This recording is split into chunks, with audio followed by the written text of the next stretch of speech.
এভাবে আর কত নির্যাতিত হব আমরা। এটা যে প্রথমবার বিষয়টা তা না, এর আগেও অনেকবার হয়েছে।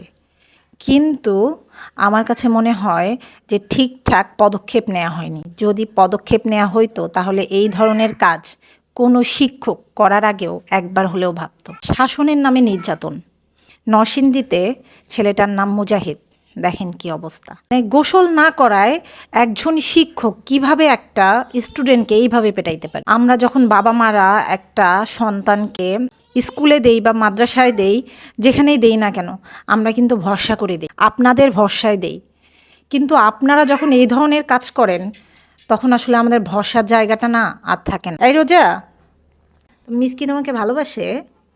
আজকে আমি টিফিন নিয়ে যাইনি জন্য মিস আমাকে একটা কেক দিয়েছে, আমি ওইটা খেয়েছি। ও, ওর মিসের সাথে ওর বন্ডিংটা একেবারে ফ্রেন্ডলি। ভাবতাম যে বন্ডিংটা ফ্রেন্ডলি, কিন্তু এতটা ফ্রেন্ডলি আমি গত কিছুদিন আগে ওর একটা পিঠা উৎসব ছিল, ওখানে গেছিলাম।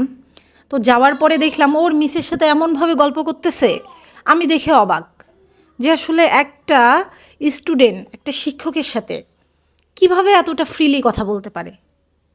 আমি অবাক হয়ে গেছিলাম। তো আমার কাছে মনে হয় যে স্টুডেন্টদের সাথে শিক্ষকের বন্ডিংটা থাকবে একবারে ফ্রেন্ডলি। সে নির্ভয়ে সব কিছু বলবে। সে নাকি ভয়ে কোনো কিছু বলতে পারে না, বাড়িতেও বলতে পারে না যে আমাকে মারছে, বললে আবার পিটাবে। এটা কেমন ধরনের শাসন আমি বুঝলাম না। এই ধরনের শিক্ষকের বিরুদ্ধে কঠোর ব্যবস্থা নেওয়া উচিত। বিশেষ করে মাদ্রাসার টিচাররা এই ধরনের কাজ বেশি করে। আবার অনেক সময় শোনা যায় তারা নাকি শয়তানকে মারে।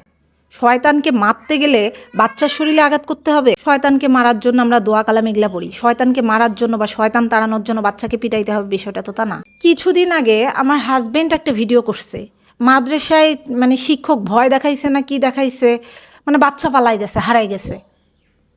স্বাভাবিক তো, ভয়ে বাড়িতেও বলতে পারবে না, টিচারকেও কিছু বলতে পারবে না, কাউকে কোনো কিছু বলতে পারবে না।